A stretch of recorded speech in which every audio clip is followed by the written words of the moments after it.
Hola, and welcome to this edition of Argentine News for Americans.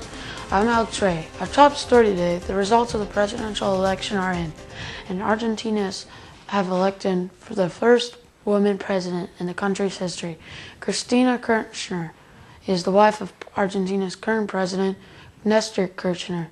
She won the presidency with 45% of the vote, one of the widest margins of a candidate has obtained since democracy returned in Argentina in 1983. Let's go live to the city of Buenos Aires, where Roger Fain is standing by. Roger, what were the keys of Cristina Kirchner's victory?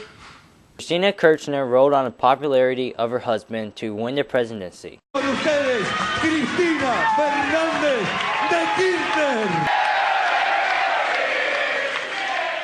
President Nestor Kirchner is credited with bringing the country back from economic crisis in 2001. It's part of what, she forms part of what some people are calling this pink tide, really a turn in Latin America toward, as part of this new left. What distinguishes this left turn from former left turns, really, is an emphasis on gender issues, more recognition of LGBT rights, which is something that Kirchner has been involved with.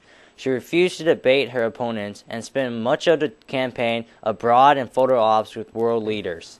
Roger, what challenges does the president-elect face when she takes office on December 10th? Well, Alex, the challenges facing the next president include high inflation, an energy shortage, and rampant crime. The economic crisis can still be seen as high unemployment and widespread poverty in a country that a century ago ranked among the world's 10 richest. Cristina Kirchner's chic European dresses and designer bags drew comparisons with Evita Perón, another fashion-conscious and politically influential Argentine First Lady. Ms. Kirchner, who built her own independent career as her husband rose to power, has rejected comparisons to both Evita and Hillary Clinton. That's Roger Fang reporting live. Thank you. In other news, Argentina's unemployment rate fell to a 15-year low in the third quarter. The jobless rate in the third quarter fell to 8.1% from 10.2% in the same period last year. That confirms the number that President Nestor Kirchner announced earlier this week. Vigorous economic growth has helped Argentina to steadily lower the unemployment rate after it peaked at 21.5% in 2002 during a sharp economic crisis. The economy is on pace to chalk up its fifth straight year of growth above 8%. The south-central grain-growing areas of Argentina experienced a late-season freeze last week. That has many people concerned about what that would do to Argentina's crop output. However, the experts say it's not going to affect the national crop production significantly. Wheat and grain crops were behind schedule, so they weren't impacted as much to freeze damage. Freeze damage appears to be fairly isolated to just a few areas in south-central Argentina. Some farmers are not happy about what happened in these particular areas, but in the grand scheme of these, crops are really looking good elsewhere.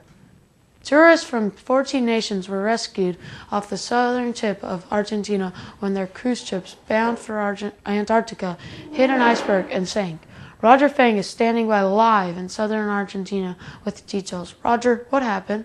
The ship was on the 12th day of the 19-day tour of the southern Atlantic and Antarctic Peninsula. It had already been to the Falkland Islands in South Georgia and was on its way to the Danco coast on the peninsula's tip when the incident happened. The Argentine Navy reported that a significant hole was ripped in the hull when it hit an iceberg. An Argentine crew member aboard the Explorer said the passengers did not panic when the ship struck ice. Passengers only had enough time to grab their main things and coats and got into the lifeboats almost immediately. The temperature in the air is said to be at around -5 Celsius, with the sea temperature at around -1 Celsius. After bobbing for hours in the sub-freezing temperatures aboard lifeboats and inflatable rafts, the passengers and crew members were rescued by a Norwegian cruise liner that answered the Explorer's distress call. The company that operates the cruise ship says nothing like this has ever happened before. The ship has been going down to those waters for 40 years and is double-strengthened hull, but occasionally there are things in the water that can cause some damage, and once that occurred this morning, we obviously took the decision to make sure that the passengers, whose safety is of paramount importance, were safe and well. Some of the 150 passengers had red faces from being exposed to the sub-freezing air for so many hours, but otherwise they're uninjured. Alex, back to you. Roger, what happened to the ship? The Argentine Navy eventually lost sight of the ship and wreckage, indicating it had gone under completely. The accident also left a stain of oil covering some 3,900 square yards of sea. Back to you, Alex. Thanks for that report, Roger. Brazil and Argentina have signed an agreement to develop a satellite in partnership for the first time. According to Brazil's Foreign Ministry, the main aims of the satellite mission will be to provide information on the oceans, which could be applied to oceanography and climatology and to modern national resources, especially concerning mining activities and environmental protection.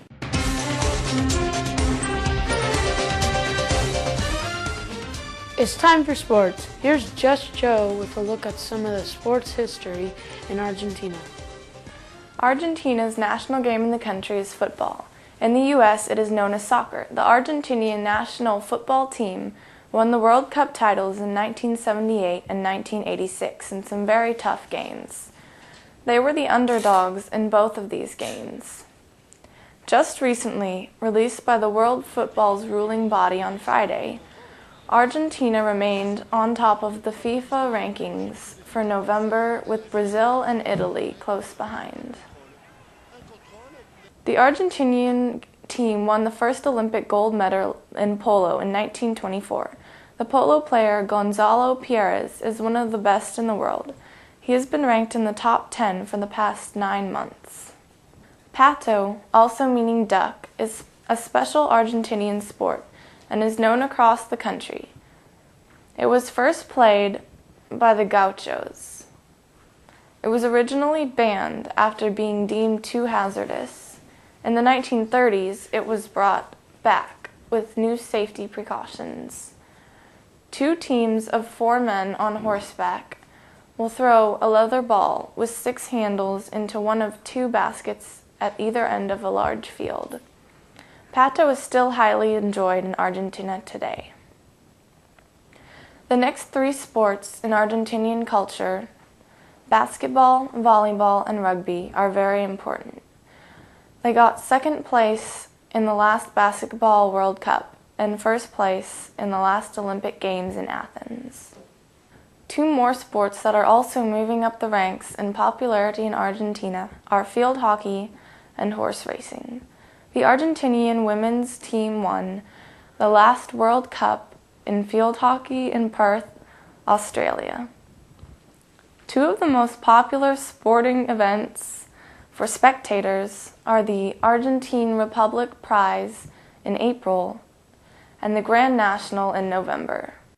One of the most popular sports stars in Argentina is native Manu Ginobili with NBA world champion San Antonio Spurs.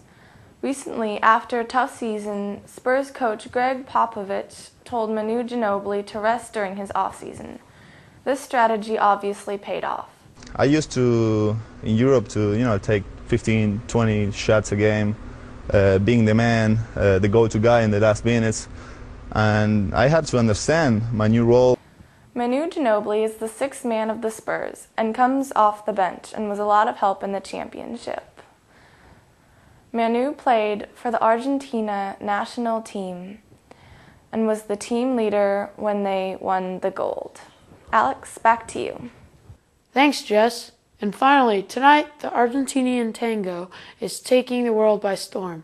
The dance is believed to have originated in the mid-1800s when African slaves were brought out to Argentina and started to influence the culture. The word tango is an African in origin and means close place or reserved grounds. The worldwide spread of the tango came in the early 1900s when wealthy Argentinians traveled to Paris and introduced the tango into a society eager for new dances. Recently, the Argentinian tango has seen a resurgence and is very popular in dance clubs around the world. And that's the latest news from Argentina. Thanks for watching. Now let's go to Sarah Lance with a look at the forecast across Argentina. Sarah?